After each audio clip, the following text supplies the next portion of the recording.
Olá galera, hoje a gente vai estudar a respeito das bases cromossômicas da herança, né? Esses daqui são como se a gente pudesse dizer que não obedece, né, aos critérios, aos padrões por exemplo, das leis de Mendel, certo? Alguns são diferentes, certo? Então vamos lá. Então a segregação independente dos genes. O que quer dizer essa segregação? Quer dizer que os genes eles se separam independentemente um dos outros, né? O Mendel ele também analisou todas aquelas características, né, que a gente viu na primeira lei. Ele também analisou essas características de forma concomitante, ou seja, ele analisou na primeira lei uma a uma separada, aquelas 7 características, e depois ele combinou, como por exemplo, semente da cor amarela e lisa com semente rugosa e verde, ou seja, ele combinou dominante puro com recessivo puro, e aí nós tivemos o que? Um híbrido, e aí ele fez uma autofecundação. E aí nós tivemos uma proporção. Percebam que nós tivemos uma proporção aí, ó, de 9 sementes amarelas e lisas para 3 sementes amarelas rugosas, 3 sementes lisas verde e uma semente rugosa e verde. Então nós tivemos uma proporção fenotípica de 9 para 3 para 1. Isso é a proporção da segunda lei de Mendel, certo? E aí a lei da segregação independente, né? Esse é o enunciado da lei da segregação independente. Os fatores para 2 ou mais características, eles se separam no híbrido, distribuindo-se independentemente para os gametas. O que isso quer dizer? Como nós vimos no exemplo anterior, e nesse exemplo aqui, né, dos camundongos, da pelagem dos camundongos, isso quer dizer que o fato de eles terem 2 características não quer dizer que obrigatoriamente o gameta vai ter que carregar especificamente aquelas 2 características. Não. Vocês viram, por exemplo, no exemplo anterior, que a textura lisa da semente, ela pode estar relacionada, por exemplo, tanto com o rugoso, tanto com o verde quanto com o amarelo. Então isso mostra que a segregação, a separação dos genes para 2 ou mais características ocorre de forma independente. Não quer dizer que só porque ela é amarela que ela não possa ser lisa. Ela pode ser tanto lisa quanto rugosa, certo? Então isso mostra que os genes eles se segregam, eles se separam de forma independente. Temos um exemplo aqui mostrando justamente isso. Isso daqui é o que a gente vai fazer quando a gente, por exemplo, está separando os gametas, certo? Então vocês estão vendo aí os cromossomos duplicados, né? Os genes azão, azão, bezão, bezão, bezinho, bezinho e azinho, azinho. Então eles se separam de forma independente. Uma célula ele pode ter todos os recessivos, mas uma célula, outra célula, ele pode ter todos os dominantes, certo? Então percebam que lá no final o gameta ele pode ser azinho, bezinho, azão, bezão, azinho, bezão, azão, bezinho. Então, o fato dele ser azinho não quer dizer que obrigatoriamente ele vai ter um bezinho, ele pode ter um bezão, certo? Então, isso mostra a segregação independente de determinada característica, aliás, de pelo menos 2 características diferentes, certo? Mostrando aqui o exemplo dos periquitos, né? As interações entre genes em segregação independente, certo?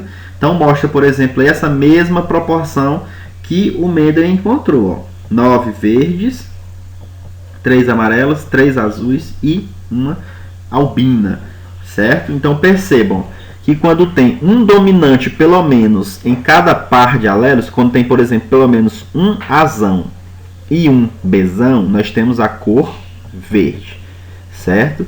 Para ser azul, precisa ter pelo menos um dominante azão e todos os bezinhos serem, e os Bs serem recessivos, certo? Para ser amarelo, precisa que os 2 As sejam recessivos e tenha pelo menos um Bzão.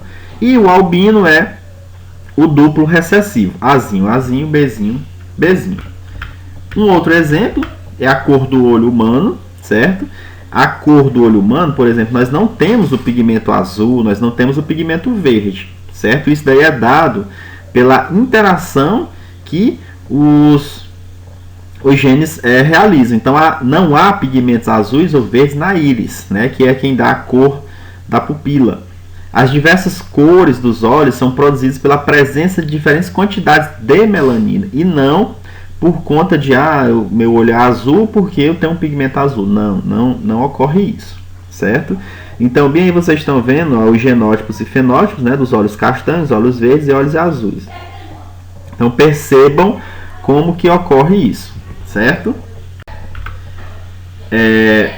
Outro caso de herança em segregação independente é da crista de galináceos. Vocês estão vendo que, no caso, a crista ervilha, ela domina, por exemplo, sobre a crista simples no cruzamento. E a crista rosa sobre a crista simples, certo? Então percebam essa segregação. Outro caso de segregação é a cor da pelagem de cães labradores. Então o que isso significa? Por exemplo, a cor preta ocorre quando? Quando ele tem pelo menos um Bzão e pelo menos um Ezão. Quando ocorre a cor dourada? Quando ele tem pelo menos um Bzão e 2 Ezinhos, certo? Lá no caso dos genes Es, eles são recessivos, 2 recessivos. Para ter a cor chocolate, os 2 Bs eles têm que ser recessivos e ter pelo menos um alelo Ezão. E para ter a cor dourado com o focinho o nariz marrom, aliás, o recessivo, os 2 recessivos, certo? E aí nós chegamos à herança quantitativa. É muito interessante essa herança quantitativa, né? Porque os fenótipos eles são condicionados por vários genes cujos alelos têm efeito aditivo. O que é que isso quer dizer? Quer dizer que toda vez que aparece um dominante é uma coisa. Quando aparece 2 dominantes é um valor a mais. Quando aparece 3 dominantes é um valor a mais. Quando aparece 4 dominantes é um valor a mais.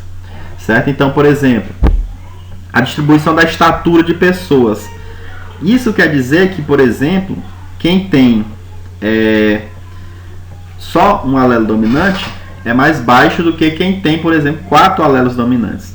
Certo? Então vamos ver aqui o exemplo. No caso da folha do trigo, certo? Nós vamos ter aí, por exemplo, o vermelho escuro. O vermelho escuro ele é aquele duplo dominante, azão, azão, bezão, bezão. O vermelho médio é aquele que tem 3 alelos dominantes, certo? O vermelho é aquele que tem 2 alelos dominantes. O vermelho claro é aquele que tem apenas um alelo dominante. E o branco, o albino, é aquele que não tem nenhum alelo dominante, apenas alelos recessivos. Então, quanto maior a quantidade de alelos dominantes, mais escuro, no caso, vai ser a folha do trigo. Entenderam?